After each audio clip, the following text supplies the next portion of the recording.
السلام عليكم، نتمنى انكم تكونوا بخير وعلى خير في احسن الاحوال. مرحبا بكم في وصفه جديده وفيديو جديد من قناتي وقناتكم نجمه الطبخ في اسبانيا. الوصفه اللي جبت لكم اليوم هي عباره على المقروط بزوج ديال الاشكال، مقروط بحشوه ديال التمر وكذلك بحشوه ديال العقده ديال اللوز بزوج الاشكال. الشكل الاول هو بحشوه ديال العقده ديال التمر اللي كيكون على هذا الشكل هذا. اما الثاني بالعقده ديال اللوز كيجي معلك، كيجي لذيذ هشيش كيذوب في الفم. وصفه جد رائعه وناجحه 100%، خصوصا للناس المبتدئه اللي كتخاف من المقروط انك يتشتت ليها في القليان. بالنسبه لهذه الوصفه هذه يمكن لكم انكم تستغلوها في كلا الحالتين، يا اما تقليوه يا اما تدخلوه الفران، بزوج بيهم كيجيو ناجحين. تعليقه ما نقول لكمش عليها، كيجي لذيذ لذيذ لذيذ بزاف، من اروع ما يكون. كنصحكم انكم تجربوا هذه الوصفه ديال اليوم اللي غادا نحضر معكم. نمشيو نكتشفوا المقادير وطريقه التحضير، فرجه ممتعه. بسم الله على بركه الله. نمشيو للتحضير ديال المقروط ديالنا. سبق ليا وحضرت معكم المقروط ديال الفران، المقروط المقلي، يعني اشكال مختلفه. هاد المقروط تقريبا نفس الطريقه اللي كندير دائما، يعني ما كاينش اختلاف، من غير اختلاف واحد هو الدقيق. هنايا غادا نضيف فيه واحد 2 معالق ديال الدقيق. بالنسبه للناس اللي ما كيصدق ليهاش المقروط او كيتفتت ليها، عندهم هذا المشكل هذا ديال ان فاش كيقليو المقروط ديالهم كيتفتت، يعني هذه استوس اللي كتخلي المقروط ديالهم يعني ما كيتفتش. انا في الاصل ما كنديرهاش، ولكن بغيت نديرها في هذا المقروط هذا، يعني بالنسبه للناس كما قلت لكم اللي كيعانيو من هذا المشكل هذا. كنحتاج 2 ديال الزلايف ديال السميده المتوسطه العاديه اللي كندير بها الحرشه. 2 زلايف. العبار دائما كتعبروا بنفس القياس، يعني الزلافه غير كتعبروا بها كل شيء، او الكاس، يعني باش ما عبرتوا كتعبروا جميع المكونات. كما قلت لكم 2 زلايف ديال السميده متوسطه، غادا نديرهم في واحد قصريه او واحد مكسعه او اللي بغيتو. انا درتهم هنا، وغادا نضيف عليهم زلافه اخرى من السميده او السميد الخشن، السميده الغليظه حتى هي غادا نضيفها. اللي ما كيتوفرش عليه يمكن لكم ديروهم ب3 بهم من نفس السميده المتوسطه. بالاضافه 2 معالق ديال الدقيق، ما كيكونوش عامرين بزاف، يعني عاديين. كنحتاجوا واحد الرشيشه ديال الملحه، يمكن لكم تضيفوها دابا كيف ما يمكن لكم تضيفوها حتى كتبغيو انكم تعجنوا السميده ديالكم. انا غادا نضيفها دابا.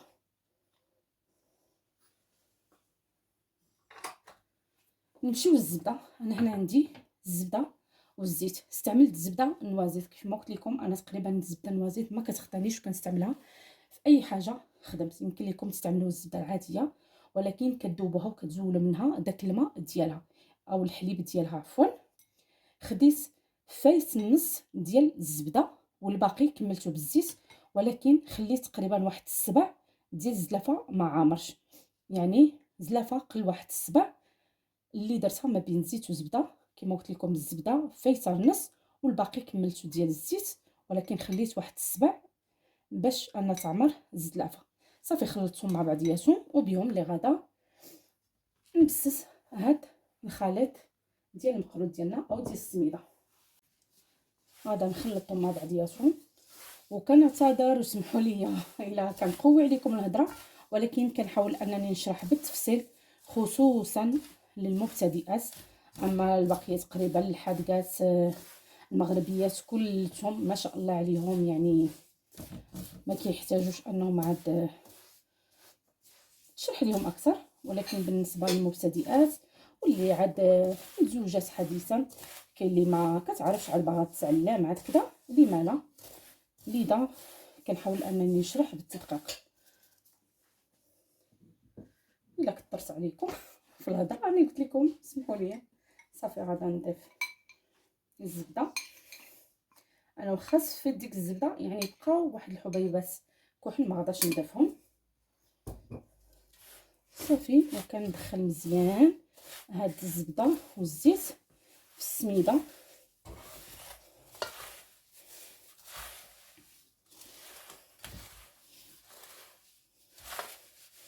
كنبقى نحكها بين يديا باش انا تلبس مزيان، يعني ما كتبقى حتى فرسيسه ديال السميده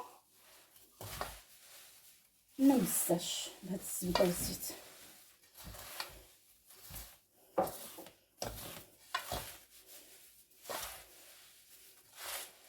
الا عبرتو بالكاس نفس الطريقه، عبرتو بالزلافه كذلك نفس الطريقه.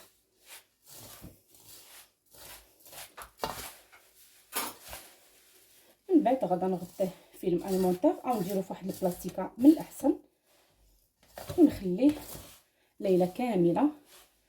الا كنتو مجروبين يمكن لكم تخليوه على الاقل واحد 3 السوايع او 2 السوايع وتخدموه، ولكن من الاحسن الا خليتوه واحد الليله كامله يتشرب مزيان هاد الزبده والزيت.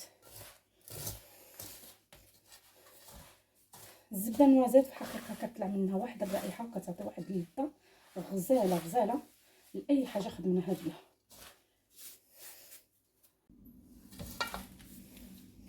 بعد ما بسست هاد السميده مزيان يعني كلشي تلبسات، غادا ناخذها نديرها في واحد البلاستيكه نسد عليها مزيان ونخليها ليله كامله ونتلاقى للتكميله ديال المقروط ديالنا. شفتوا كيف كيبان. ودابا غادا نمشيو للتحضير ديال الحشوه ديالنا ديال المقروط. بالنسبه ليا انا غادا ندير جوج ديال الحشوات، الحشوه بالعقده ديال اللوز وحشوه بالعقده ديال التمر.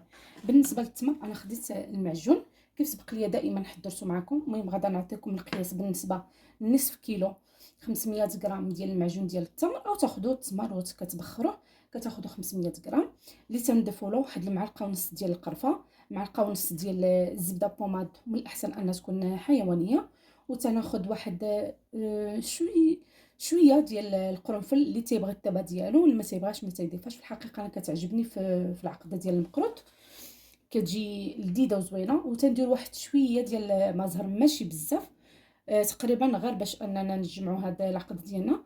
الاضافه اللي ضفت يعني هذه هي العقده اللي يمكن لكم انكم غير تكتفيو بها، كيف ما يمكن لكم تضيفوا الاضافات اللي بغيتو. انا ضفت الزنجلان اللي تيكون غير محمص شويه ماشي محمر كاع لان اصلا غدا نقليو. خديت الاكاجو خديت اللوز اللي تيكونوا مهرمشين وخلطتهم مع التمر ديالي وغدا نشكل منه كويرات. بالنسبه للكويرات غدا ناخذ تقريبا غير واحد جهد 7 غرام. من الاحسن الا عبرتوهمش كديروا عينكم ميزانكم. وغدا نمشيو للعقده ديال اللوز. هنا عندي اللوز اللي سبق ليا وطحنته. المهم في الكيلو ديال اللوز انا تندير 300 غرام ديال السكر، مثلا كنقوي السكر ما كنديرش نص بنص، تندير 300 غرام.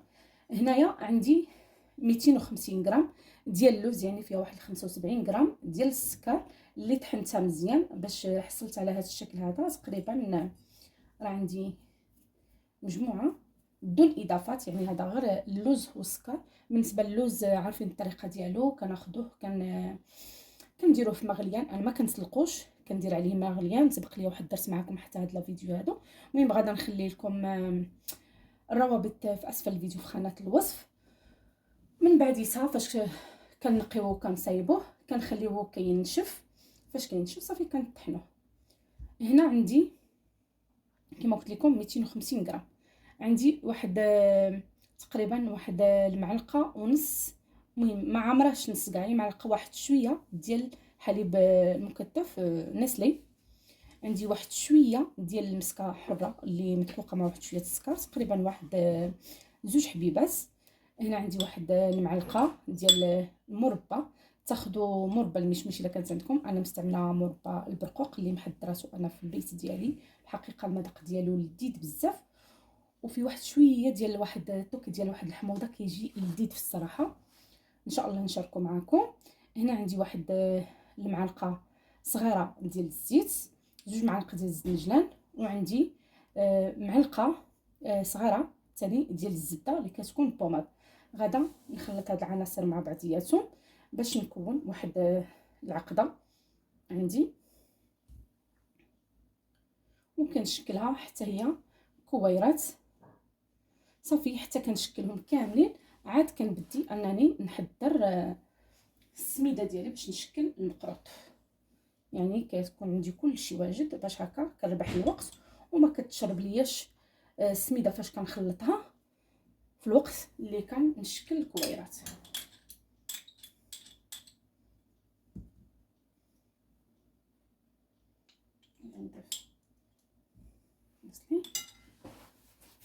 غادي ندير واحد الليمون باش نخدم، وغادا نضيف حتى الزنجلان. كتجي رائعه هاد العقده هادي وكتجي لذيذه في نفس الوقت.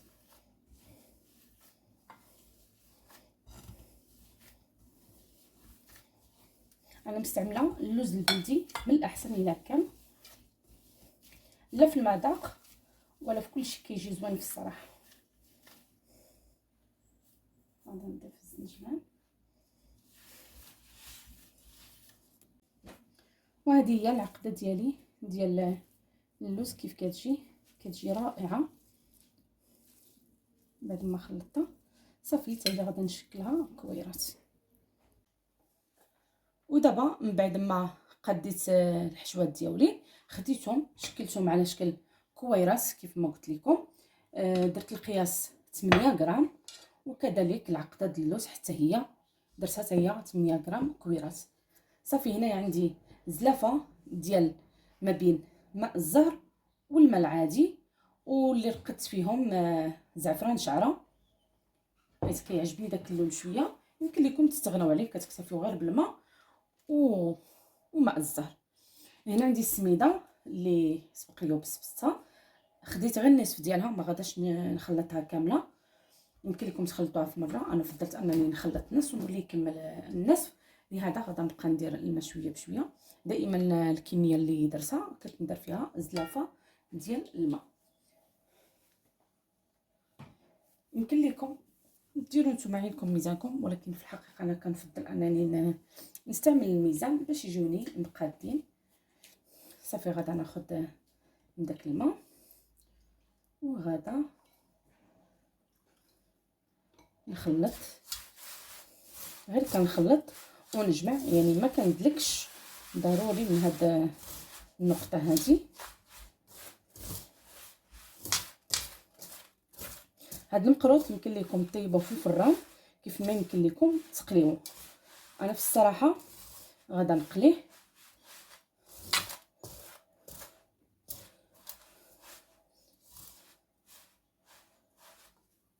نضيف شويه الماء مازال باش تجمع ليا. وإلا شفتوا العجينه ديالكم تشربات شويه نشفات يمكن لكم تضيفوا واحد شويه د الماء باش انكم تطلقوها.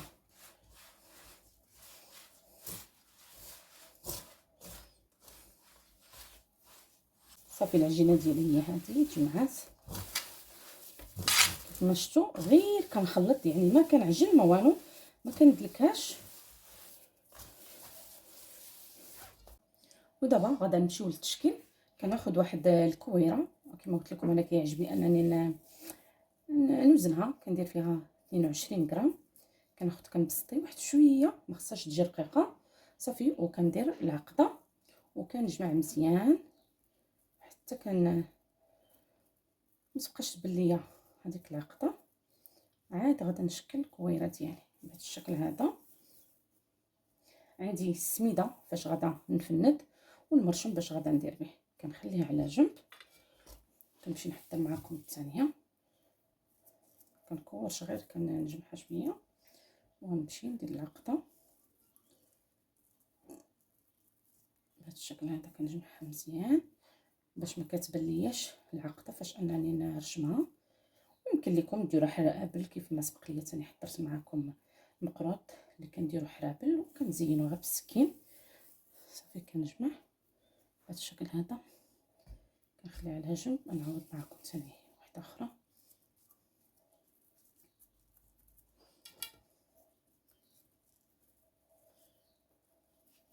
ومن بعديتها غادا كل واحد نديرو في واحد البلا ديال العقده وديال التمر باش نعرف من هو اللي فيه اللوز من هو فيه اللي التمر، وغادا نفرق بيناتهم بالتزيين فاش انني نطيبهم هكذا. غادا نزينهم باش هكذا يعني كل واحد يعرف شنو بغا ياكل.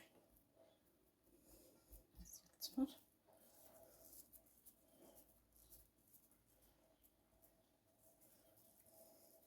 نجمع مزيان، طريقه جد سهله سبق لي واحد درسها معكم، ولكن بالنسبه للناس مبتدئه يعني ضروري التدقيق. صافي نخليها على جنب. انا خديت هذا المرشم هذا ضروري ما كنديرو في السميده، وكنفض يعني ما خصش يكون هز لنا السميده. وهادو تندير لهم اي تفنيده خفيفه يعني ماشي ما تنعمرهمش بزاف بالسميده، وكنمشي باش انني نضغط مزيان باش يعطيني داك الشكل.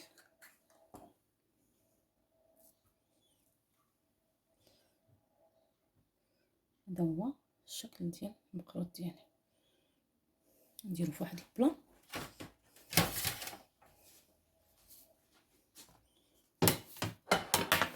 على جنب.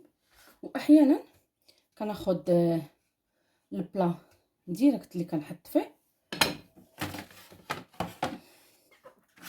بان ليكم كنحط فيه مباشره وتنطبع باش هكذا ما نضطرش انني كاع نهزها باش حتى كتنشف مزيان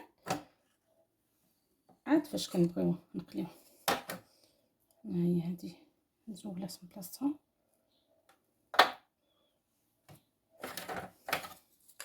صافي غادا نستمر بهذه الطريقه هذه. غنعاود معكم ديال العقده ديال التمر بنفس الطريقه، او يمكن ليا غير في هنا في الرشمه يمكن ليا انني نغير غير في الرشمه باش انني نعرف ديال العقده ديال التمر وديال اللوز. انا غادا نبدل هنايا الطابع. اما الا كانوا عندكم زوج يعني كتستعملوا زوج، انا بصراحه عندي زوج غادا نستعملهم. دابا غير بغيت باش انني نوريكم. غادا ندير رشمه اخرى صافي هكا كنفرق بيناتهم.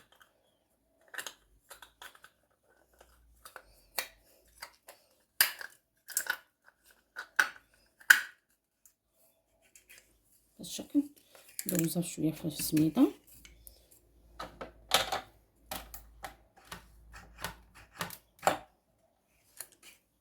وها هي عندي هذا الشكل هذا هو ديال التمر يعني كيجيو باينين صافي هكذا يعني ما غاداش نحير ما بين العقدات بزوج. اما الا درتو نتوما عقده واحده يعني راه سهله غير كفكره كيفاش انكم غادا تفرقوا ما بيناتهم. نزيد معكم هذه ومن بعديتها نستمر حتى نكمل الكميه ديالي كامله. كنخليه كينشف واحد شويه، من بعد فاش كينشف صافي كنبدي انني نطيبو. الا كنتو غادا طيبوه في الفران كتاخذوا اللاطه ديالكم يا اما كتكون مدهونه او من الاحسن انكم تفرشوا لها الورق الخاص بالفرن ديال الطهي وكديروا فوق منهم صافي وكديروه على نار اللي كتكون متوسطه تقريبا ما بين 150 160 درجه ما كتفوتوهاش، وكتخليوه حتى كيطيب على خاطر تقريبا ياخذ ما بين 31 حتى 35 دقيقه. هو ما كيتحمرش بزاف سبق لي وحد درت لكم المقروط ديال الفران غير كيدهب، لان الا حمر بزاف خليته وقت طويل في الفرن غادي يقصح لكم. صافي كنخرجوه غير مدهب ومباشره تنديرو في العسل وتنخليه في العسل تقريبا وقيته يعني شحال ما خليتوه يمكن لكم تخليوه حتى لساعات كان احسن. صافي من بعديتها غادا تسقطروه وكتزينوا على حسب الرغبه ديالكم او تقدموه غير كيف ما هو. انا في الصراحه كما قلت لكم غادا نقليه غادا نخليه فاش غادا نقادو غنخليه ينشف مزيان على خاطرو عاد غادا نقلي المقروط ديالي. والنص يمكن ليا نديرو غير في الفران. انا في الصراحه انا الزوج ديالي كيبغي المقلي لهذا انا فضلت انني نقليه، ولكن حتى ديال الفران كيجي رائع رائع غزال.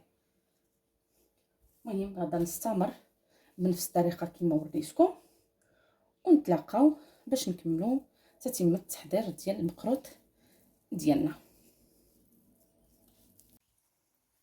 بالنسبه للمقروط ديالي هو هذا صافي، من بعد ما خليته كينشف غادي نبدي نطيب فيه. هذا في الحقيقه اللي بالعقده ديال اللوز، وهذا اللي بالعقده ديال التمر. ودابا نبدي كنقلي، سخنت الزيت،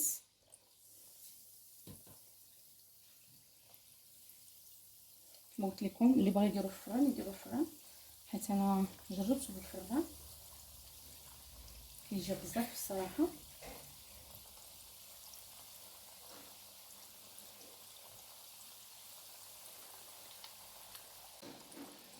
تنبقى ندي فيهم ونجيب بحال هكذا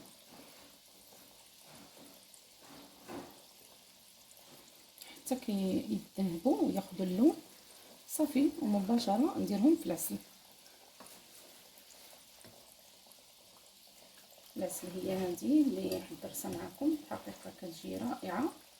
هذه راه مسخن واحد شويه وكتجي على هذا الشكل هذا، اما فاش كتكون بارده راه كتكون عاقده بزاف على هكذا، ولكن ماشي كنسخنها بزاف، غير شويه باش تنتقلي شويه وصافي باش ندير فيها الحلوه. دابا المقروط ديالي هذا هو خدا اللون اللي بغيت، هذا ناخذو نصفيه.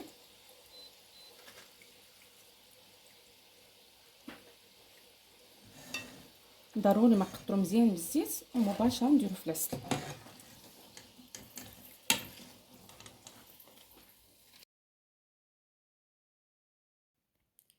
الشكل النهائي ديال المقروط ديالنا من بعد ما تعسل زينتو على هذا الشكل هذا كيف ما كيبان لكم. اللي بالعقده ديال اللوز زينتو باللوز كونكاسي، وكذلك داك الورد اللي زينت به.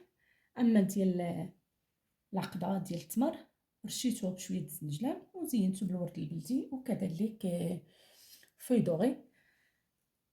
وصفه غزاله بزاف، كنصحكم انكم تجربوها. وغادا نشوفوا التعليقه ديال المقروط ديالنا. كما قلت لكم كيجي هشيش ومعلك ولذيذ. هذا اللي بالحشوه ديال التمر كيجي ولا اروع. اما الثاني اللي بالعقده ديال اللوز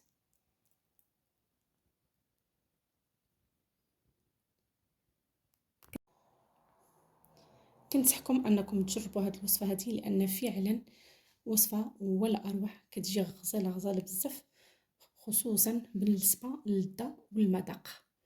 نتمنى ان هذه الوصفه ديال اليوم تنال الاعجاب ديالكم ويعجبكم هذا الفيديو هذا، وشاركوه مع الاحباب والاصدقاء ديالكم باش تعمل الفائده على الكل.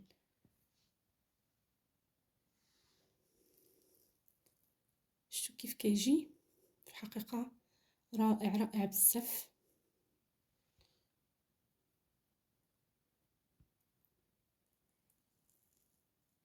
كيدوب في الفم. نتمنى ان هذا الفيديو هذا يكون من الاعجاب ديالكم وكنت خفيفه ظريفه على قلوبكم. الى اللقاء، الى فيديو وصفه قادمه ان شاء الله. في امان الله.